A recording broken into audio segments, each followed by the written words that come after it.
with us for lunchtime, because I believe that you will not find any better lunch in the city, even though you are in the very center of Belgrade, then it will be served by two chefs coming from Belgrade and explaining their way of cooking and philosophy and cooking for you in real time.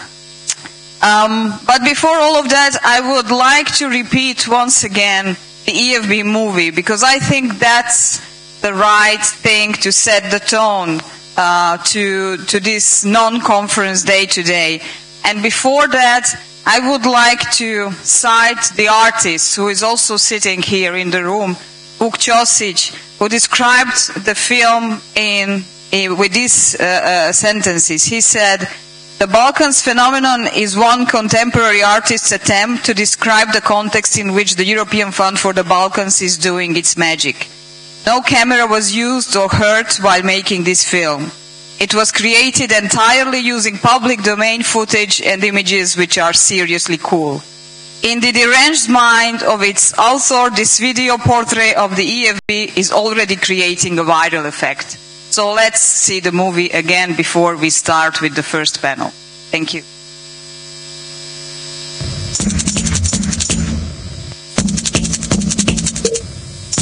It's important to know your geography. This is Europe. The Balkans is the third peninsula from the left. The Balkans has always been the occupied part of ancient Greece, Rome, Turkey, France, Austro-Hungarian and numerous other civilizations, empires, kingdoms and democracies. The Balkans is a part of everywhere. Balkan borders change through violence, just like they do everywhere. But in the Balkans, borders need extra time to settle. This is why, in addition to world wars, the Balkans has also waged its own special wars. The Balkans is a matching metaphor. A wise man once said, "When I hear Balkan leaders talking about language, I know there will be a war." Interestingly, almost every European language has collided and fought wars in the Balkans at some point. The Balkans is loud in every language. The countries of West Balkans are surrounded by countries of the European Union. The Balkans is the Switzerland of the Balkans.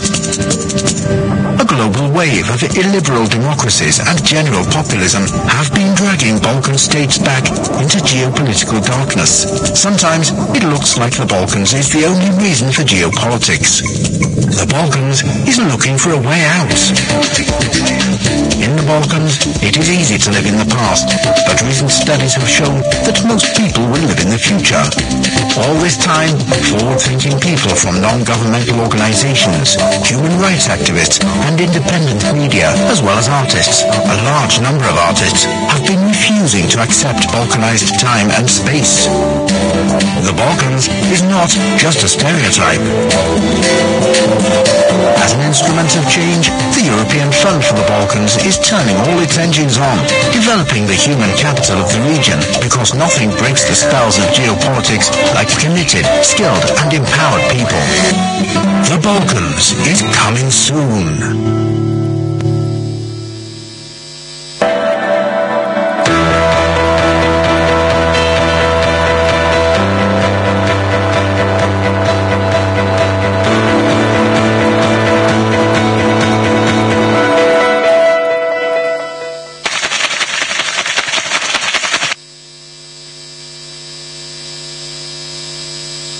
Okay, ladies and gentlemen, we move on now to our first session, real session of the day. So yesterday we heard about the launch of the Declaration Partnerships, and we heard lots of views on stage, lots of different perspectives, lots of ideas, lots of a touch of skepticism perhaps, a lot of positive feeling as well.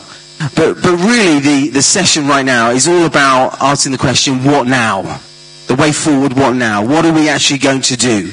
What are the things we need to think about, and what are the things we actually need to discuss, but actually do hands-on to move forward. So this next session is all about that. It's a compact session. It's a compact panel. You'll be glad to hear. And definitely after this session, you'll have more insights and more of perhaps a positive feel about what's going to happen in the future. So if I could now introduce the panelists that will join us on stage, please welcome to the stage, formerly from the European Commission, Mr. Axel Soteris-Walden.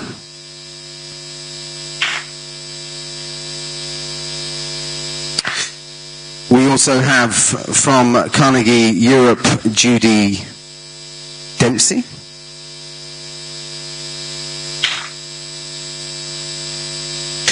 From the Institute for the Human Sciences, Mr. Ivan Vejvoda.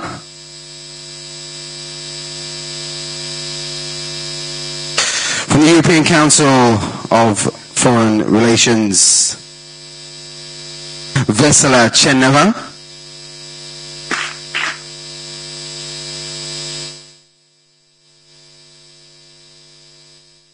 And from the Cabinet of the Prime Minister of the Republic of Macedonia, Dani Taleski. And the person that's going to put this all together to shape this conversation right now, please welcome to the stage the moderator for the session, Mr. Nenad Shebik.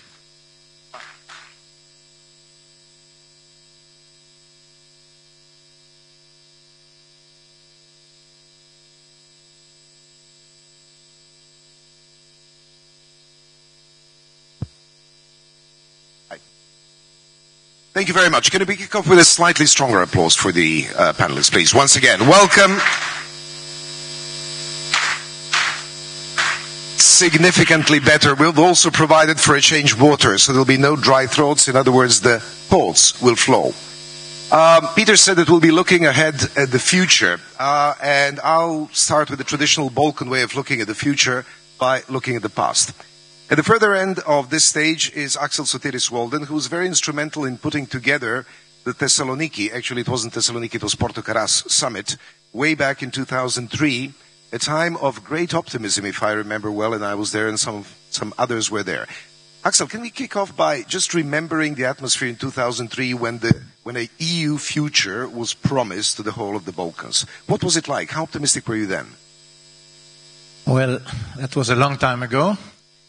The atmosphere was generally optimistic. Maybe not as optimistic as we think it was now, because there were then too quite a few obstacles and problems. But still it was optimistic. Let us remind that we were just concluding the Big Bang enlargement. Public opinion was still supporting in Europe enlargement. We had the debate on Europe moving ahead. It was before the referenda in France and the Netherlands, so we were preparing the constitution. So everything seemed quite nice. And there was no Brexit? Sorry? There was no country seeking an exit? Of course. But it was just after the Iraq war. But even there was a window of understanding in the Balkans, because the US happened to converge with Europe in the Balkans. So we did not have a problem which divided the rest of the West, let's say, during that period in the Balkans. So the atmosphere was quite good. Was there a feeling sort of when it would happen? I mean, everybody felt, okay, we are going to become a part of the EU. Was there any sense of a timeline? No, but I don't think that anybody imagined that 15 years later only Croatia would be in and we would be discussing as a big success if the rest of them come in another 15 years. That's for sure. But to be frank, I mean, even the Amato Commission, which predicted 2014, that was seen, at least in Brussels, as rather optimistic even at that time. What was the European Commission? How genuine was it? The feeling here and today, and for a number of years now, is that everybody's faking it. We're faking that we are doing the reforms necessary for accession, and Brussels is faking that it actually wants us in. What was the feeling then? Was the desire for entry of the Balkans into the EU genuine? More than today, I would say. It was never. There was always this game. Some people, some countries, some member states, some political forces wanted more, others less. That was true even then. The actors were not the same. For example, at that time, the most negative were the Netherlands, France. Today we see another setting. But yes, the general feeling was that we mean it, and probably the same was true to some extent also in the Balkans. Right. Let's have a look where we are now. We are sort of 15 years actually after the summit. Dana, you were probably too young to be there at the time, but can we look at? Can you maybe compare sort of where are we today in comparison? We just want to have a very brief look of where we are today when we remember 2003. Well, some of us remember 2003 not by being personally there or involved, but as a guiding light towards the future. There will be a next summit very soon in Sofia, and it's already lacking in terms of the political gravity of the Thessaloniki agenda. There will not be a Sofia agenda giving a strong boost forward. However, I think that is a mission already accomplished. There are clear and unwaning political commitments on all sides. We don't need a great vision and a great strategy. We don't need to reinvent the wheel. We need to make a lot of small wheels function. And this is where the Sofia summit will be particularly important. The commission, this is an interesting commission, the last one chaired by President Juncker. It started off with a strong statement of President Juncker saying that there will be very, very cold shower. It had a lot of unintended, I think, negative consequences throughout the region, but now it's coming, it made a full U-turn and made it put forward a strategy. It claims to be a credible strategy, and what is very important, it goes even beyond a strategy, and it outlines 6 important areas, they call it flagship initiatives, which give the essence of this a lot of small wheels, key small wheels, to make the big wheel of this strong political commitment and vision of the Balkans being into Euro, to make it function. To make it function. Vesela, you come from the country which will host this next summit. Are you as optimistic? Do you really think that it's going to make a major change on this road? Are these small wheels going to function? No? Okay, we have a pessimist. Alert, we have a pessimist on the panel. Yeah, a pessimist without a mic. Thanks a lot. I don't think there will be a major push forward in Sofia, although the Bulgarian presidency did want to have one. But let's see where we are. I think Europe is very divided, and it's divided obviously not only on enlargement, it's divided on many other issues.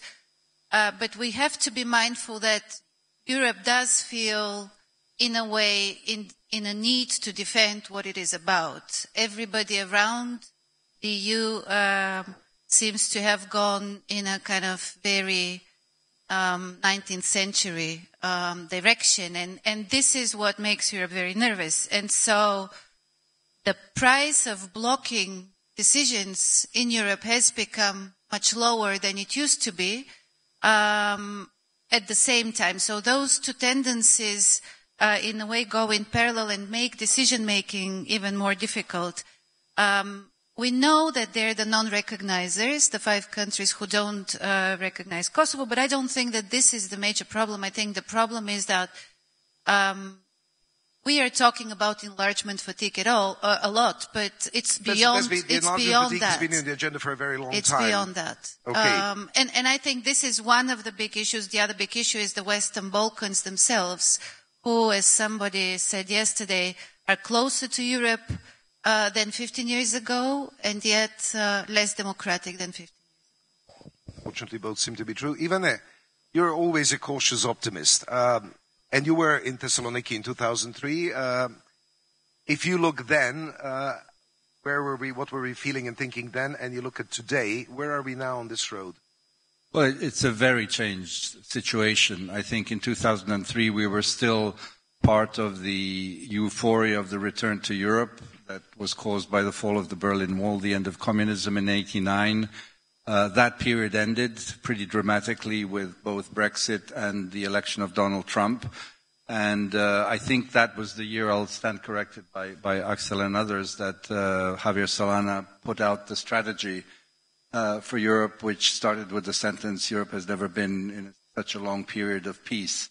And the new strategy produced by Mrs. Mogherini and written by Natalie Tocci, has a completely different, and it sort of translates into this new situation. But allow me just to say one thing. I spoke to somebody who negotiated the entry of one of the Scandinavian countries.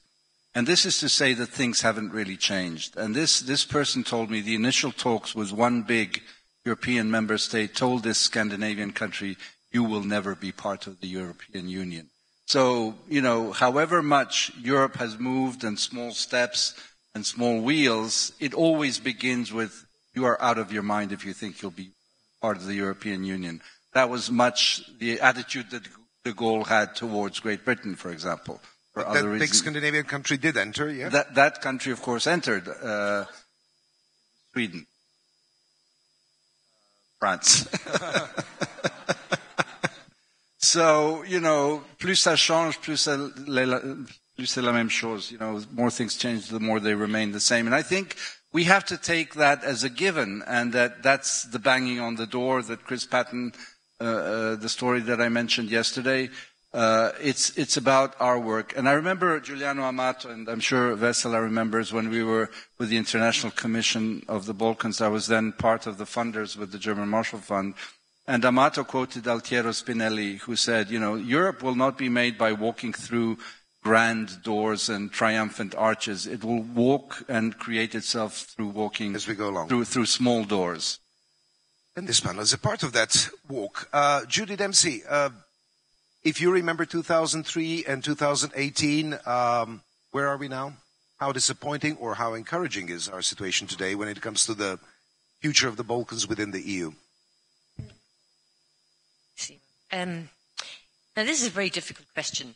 Where are we is that the EU is more divided than ever in terms of its interests and principles.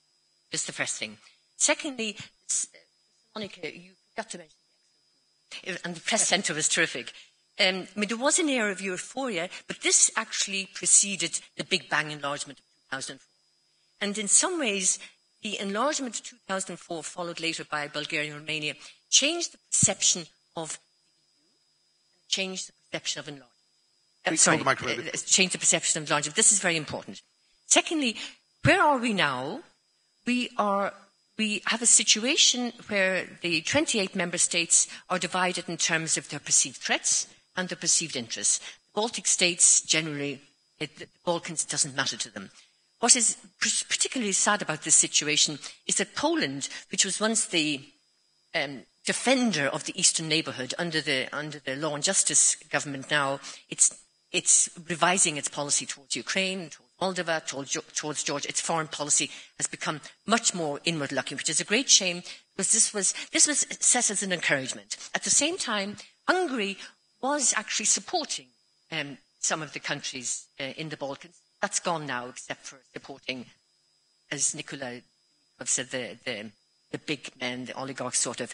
So, in some ways, the Western Balkans, I hate to say this, they're quite alone. We have to keep an eye on what happens to Angela Merkel's fourth term. If she's going to continue picking up the baton for the Berlin process with the Western Balkans. We have to see if Emmanuel Macron is really interested. But essentially, despite the rhetoric and the so-called good news coming from the Commission, the fate of the Western Balkans lies in the Member States, and the Member States are divided. Right. Axel, the last look at sort of the past. We're going to focus on the future from now on. When you compare how you felt and what you thought and believed in, you personally, way back in 2003, and when you look at the reality around us today, what's in your mind? Well, I think I did share broadly the general feeling at that time. Today, I think I am more pessimistic than most of what we have heard here yesterday. By the way, I was presented as a commission. I'm retired and I'm representing only myself.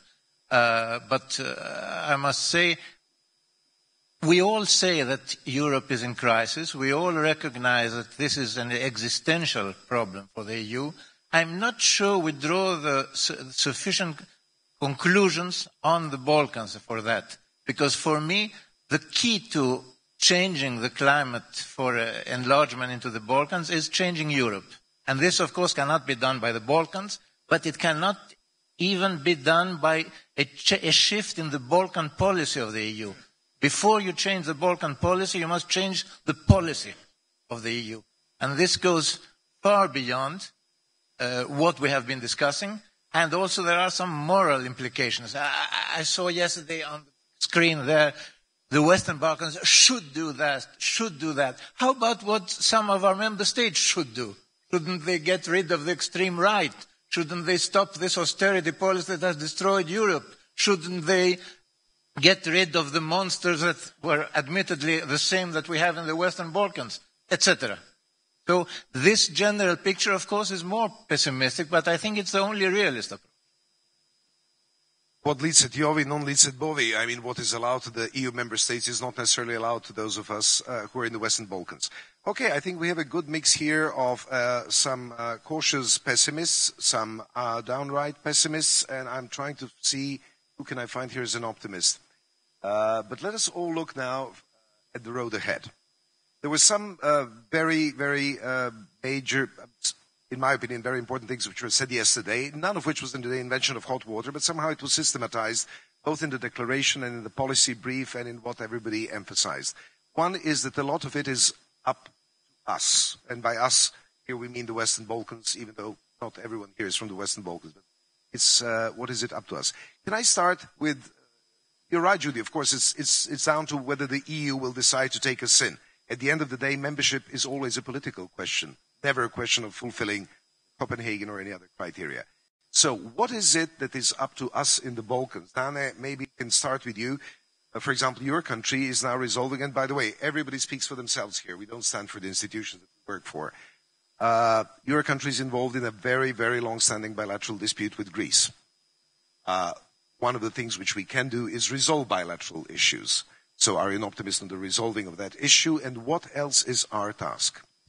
Well, there are a lot of things that are our task. I think that the major task is a necessity for a strategic shift in the Balkans in terms of thinking of policy making and policy implementation. Is not to go towards Europe, but to bring Europe here. So, you know, it has been long said, and it's a truism, that the integration of the European countries is a process which should underline democratic transformation. And without building that democratic resilience, without building the institutions, the rule of law, separation of powers, functioning independent media, you know, we won't be able to make it. We won't be able to convince the member states. It's true that it will be a difficult task to convince them, but in the absence of that, we stand no chance. So number one, what we need to do is be more focused and more forceful in terms of democratic transformation of our countries and societies. And then, you know, when we are not faking it, it will be more difficult for the others to fake that they are interested to get us in. Because, you know, the democratic stability of the individual countries and democratic stability of this region is not only a value in itself for the European Union. That's the key essence of, you know, guaranteeing stability of the region and wider Europe. Now, these outstanding bilateral disputes, they are there. And not only for us, they have been there also in previous cycles of enlargement. Some have been solved before members got in, some were postponed.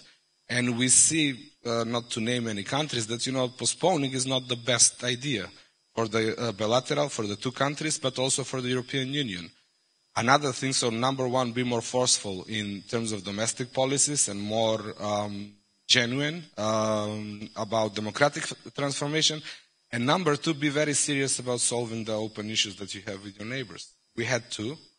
Are you resolving it? Yeah, we had two. We are down to one. We had also an issue with Bulgaria, and we solved it. And we saw that, you know, that re-energized our approach and encouraged us to get more engaged with Greece. But I think it also sent the ripple effects to the others, and it has been a positive example, an encouraging example that we can make it. And you know, I just want to underline that to forget, we did it individually, you know, without third-party intervention, without mediation. So we do have capacity.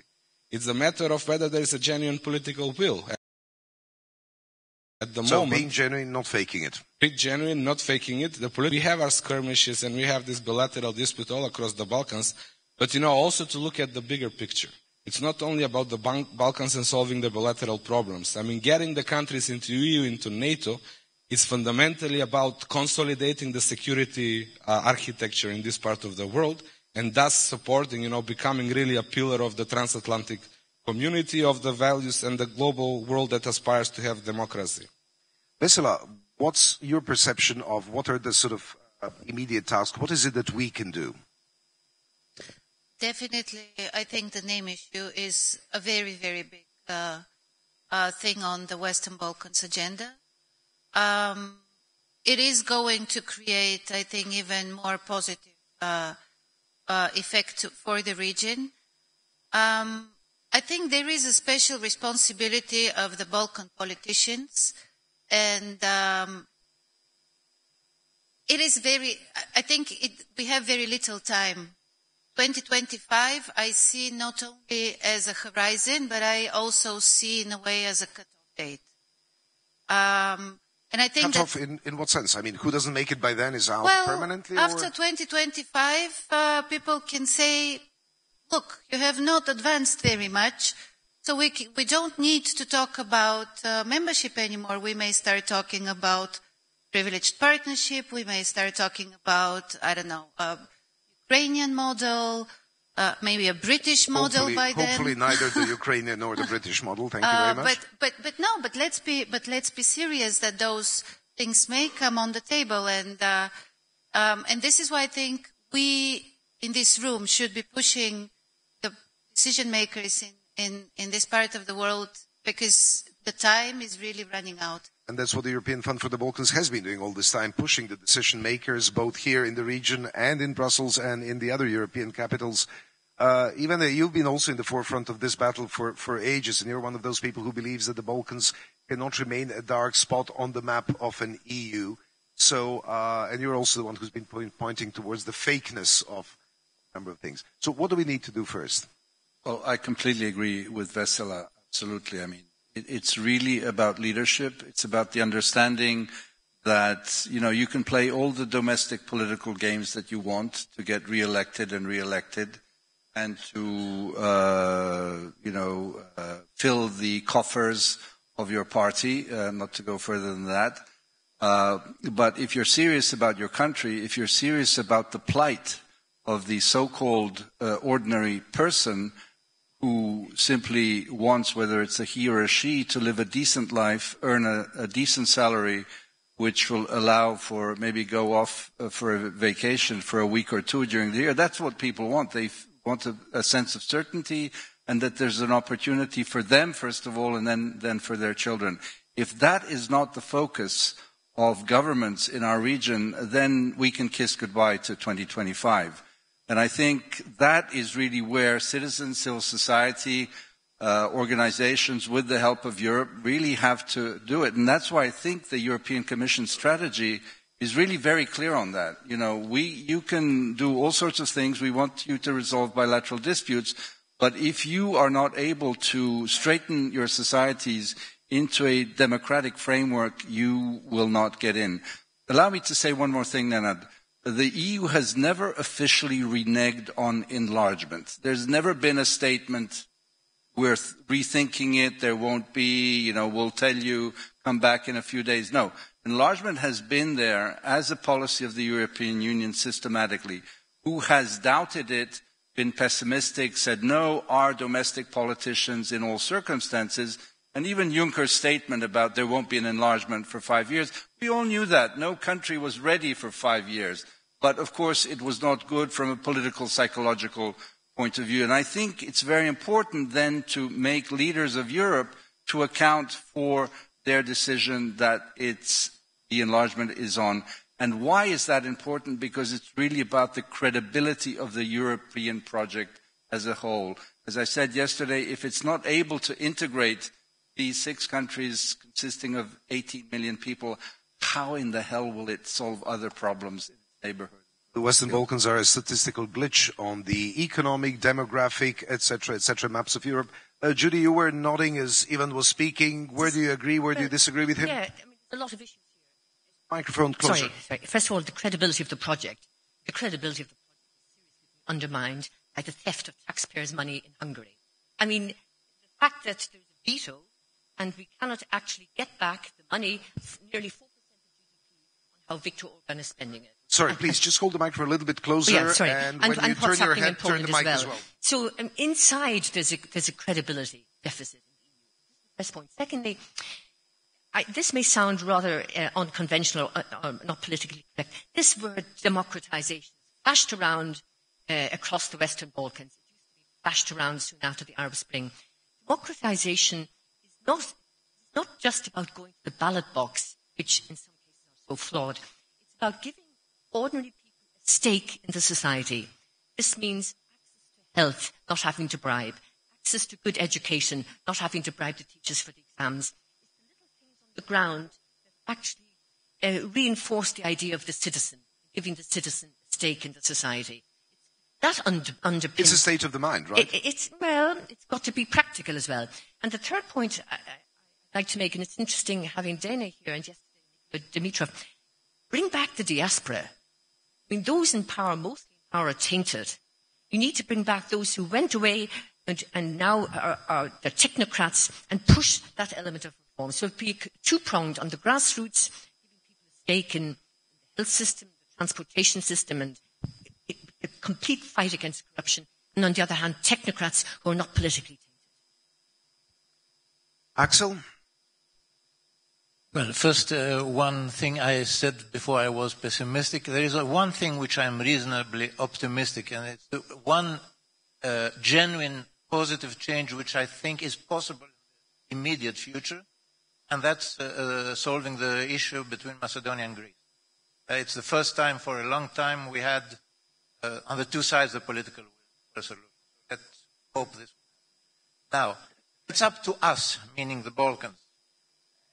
There is a bit of ambiguity in this slogan. Yes, I agree that it's up to us, up to the Balkans, to do what? To fight basically for democracy. But why is it up to us? Not because it is up to us to align to the conditionalities put by Europe. Because I don't believe really these are genuine. I don't think that if the Balkans are back on the agenda, they are not because of the thirst for democracy. They are there for other reasons. I would say three of them: the mess that still exists in Kosovo and Bosnia, the immigration, and last but not least, Russia. Now, except for the first, none of the others need democracy. You can have so-called resilience without democracy. So, yes, Democrats in the Balkans are on their own, but in the sense that they must fight, in my view, must. I disagree with imposing, but for democracy, not counting too much on the Deus ex machina in Brussels. Now, this does not mean that it's not worth fighting for it, because I don't think there is a future in the Balkans or anywhere without a European Union, but another one. Vesela, Ivana, can I ask you to comment on this? Are the Balkans benefiting in a crazy way from the sort of, realistically speaking, confrontation with Russia? Is this making, is what has been going on since the Ukraine started, is this benefiting the Balkans in terms of the EU feels that it needs to round off the job and finish it here in the Western Balkans? Are we collateral beneficiaries? Collateral beneficiaries. I don't think so. I think the Russia factor comes in as a means to attract attention. But if there is a serious intention towards the Western Balkans, it is channeled maybe through this kind of greater attention. But if you allow me to continue where the last speaker stopped, our democracy efforts do have to do something with Russia as well, because Russia comes in where our institutions and our societies are too weak. And I come from Bulgaria, which is an EU member state, but believe me, this is very much valid there as well. And when I hear this morning that the head of the Russian intelligence, Mr. Narishkin, is meeting with the Serbian Patriarch as we speak, I think to myself, why our societies allow and open up on such an intimate level. Our religion is a very intimate thing. We allow for that to be used for political means by Russia, and this is only a small example how this happens. When our media are weak, when our civil society is weak, when we cannot sustain our narrative, which is, by the way, under attack from all different directions, not only from Russia, all of this opens us up. And so I think our fight for more democracy means more stronger institutions, means more resilience of our societies. By the way, a standing joke here is that every bishop, and especially archbishop, has at least the rank of major or lieutenant colonel in the Secret Service. Even then, the Russia factor, is it helping us? Is it hindering us? It's definitely out there and has a role.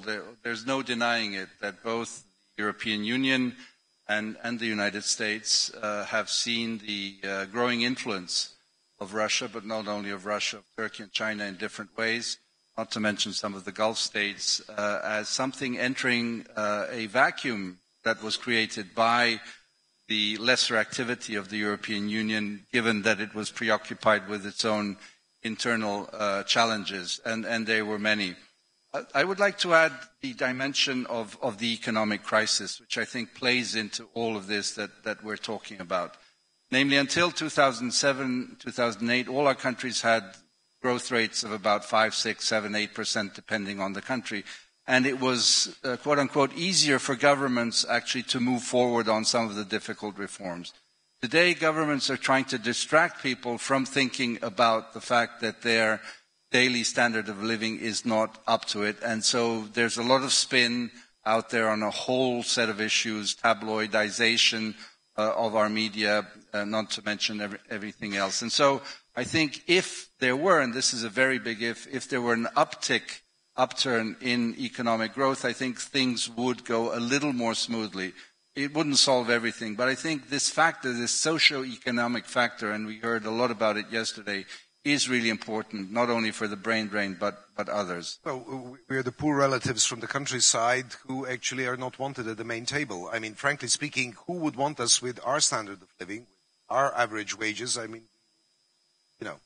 not be welcome at that table. But if I will rightly quote Florian Weber, or he may say it himself, he had this sentence about the pretense, the Russians are pretending to have more influence than they have, and we're pretending that they have it so that we can leverage the European Union on it.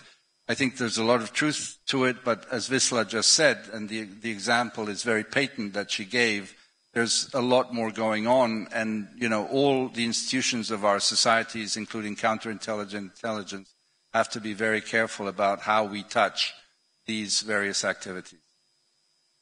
One of the things that we've been wanting to talk about is, can we, by we I am talking about the Western Balkans, can we be a part of the solution rather than the problem? If there is a new European project, if there is an EU that we see, the EU of tomorrow, which is, despite the Brexit, despite sort of Hungary, Slovakia, Poland, or whatever, is going to be a better place for all the Europeans. How can we from the Western Balkans contribute? Is there any way, or are we being way too optimistic and fantasizing when we speak of ourselves as a part of the solution? Danim. Well, by setting good models and good examples. Yes, we do. Yes, we do. I mean, there's a lot of that I will take, it's easiest to use your country as an example, not to offend others, and know it best. I mean, Macedonia, when we look at Macedonia 1 year, last year and this year. Last year, it looked hopeless. I mean, I have friends that tell me that last year at this point of time, they were reading what is the difference between state of war and state of emergency. This was the reality where we were. Last year, if you think of events of 27th of April, nobody in their right mind would thought that it could go so well and so optimistic, in under a year. So that's a good model, a positive model that, we have the capacity to make it. I mean, there are challenges with functioning of democracy.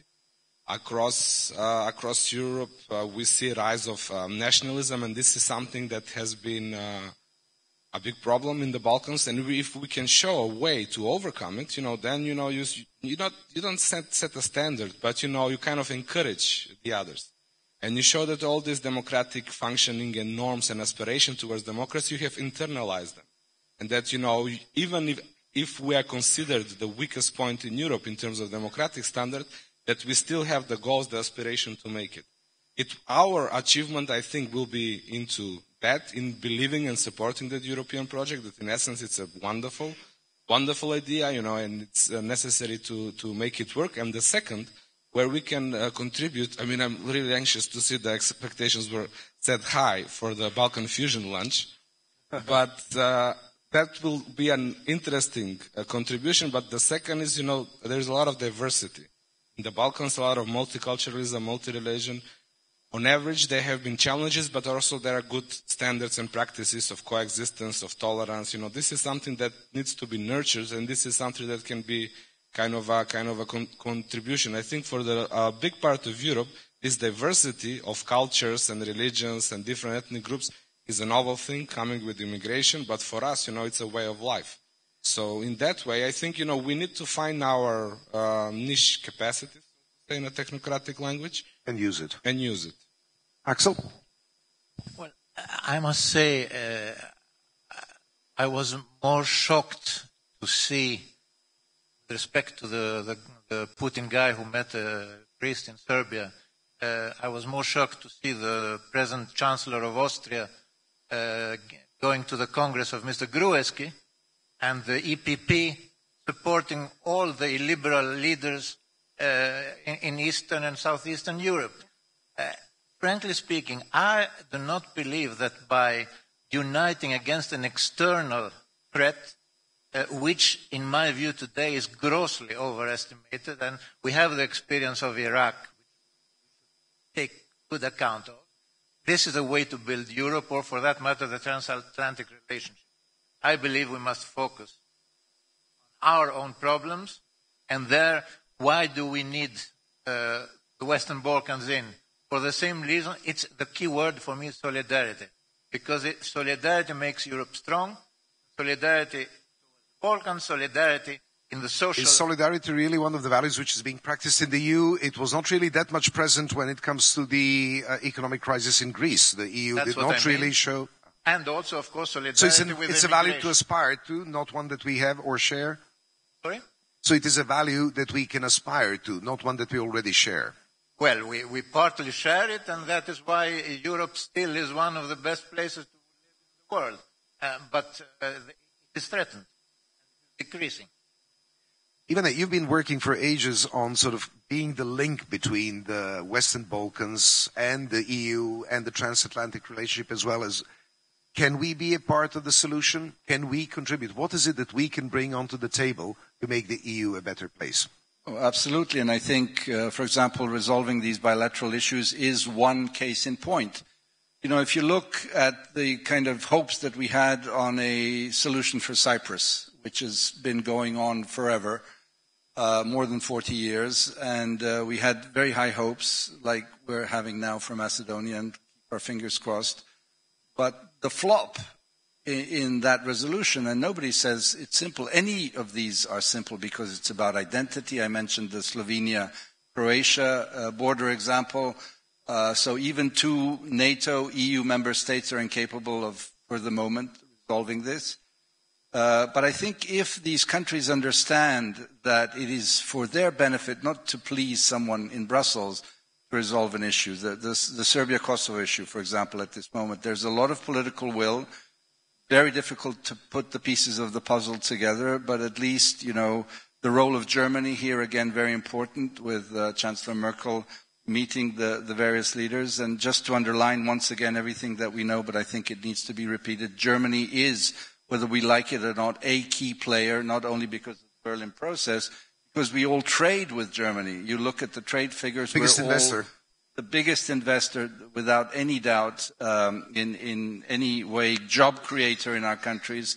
Let's remind ourselves, we do not have the economic or financial potential in our countries to do these things ourselves. We need money from abroad, and it principally comes from EU member states and some from the United States. The rest is very little in comparison. So I think we can, and this is where society and citizens need to have a voice, need to pressure. Leadership is key. There's no doubt about it. And if the leaders want to be re-elected, they can stay in power using their various shenanigans as long as they think they can, but at some point they will fail if they do not address the key vital issues of the society. I mean, briefly, thanks. I agree with you. Two things, though. Part of the solution. Well, let's see what happens with Macedonia and Greece. What is the solution we're looking for? We have a serious crisis of legitimacy inside the EU. We have a serious crisis of Berlin lagging behind France. And we have to see if Macron is going to deliver. The crisis of the EU is not just only the crisis of legitimacy. Sorry. It's a crisis of direction. And can you hear me now? Again. Yeah. Is this much better? Okay. And to use these words, part of the problem, part of the solution, they're too woolly, they're too academic. We are still waiting for Germany to come up with serious proposals for reform of the Eurozone. We're still waiting for Germany to come up with a strong foreign and defence policy and security policy. Macron is setting the agenda so far, but he's very little support. We will see if the Netherlands comes on board. Western Balkans don't figure in any of this. I know, but these are issues crucial, but there is no way we can affect them. They don't figure at all. The Western Balkans, when you talk to people in Quai d'Orsay in Paris and you ask about the Western Balkans, well, we'll have to talk to Madame Merkel and see what we're going to do. It's rhetorically on the agenda, but in practical terms, because of the inability of the EU to multitask, it's actually not on top of the agenda at all. We could come up here with a very long list of what the EU needs to do to sort its own house. But we in the Western Balkans have no way of influencing change, positive change for the better, or whatever, in the EU. That's something that, the EU has to do on its own. But what is it that we can do? I talked on the practical steps before. I have to be a bit more disciplined about this. It's going to require immense leadership among all these countries to have the three special things that the EU has. Free movement of labour, free movement of services, free movement of capital. This would be a really super American country. It would be extremely innovative and exciting if the leaders of these countries could get together and have a mini Western Balkans EU. That would be the first step. That would have immense input on investment and employment and prosperity. A mini Western Balkans EU, that's something that, for example, the Serbian president has been promoting for a while. Doable? Vesela? Yeah. Is that like a good first step? I think it's an important step. The so-called connectivity agenda that people know under the Berlin Plus process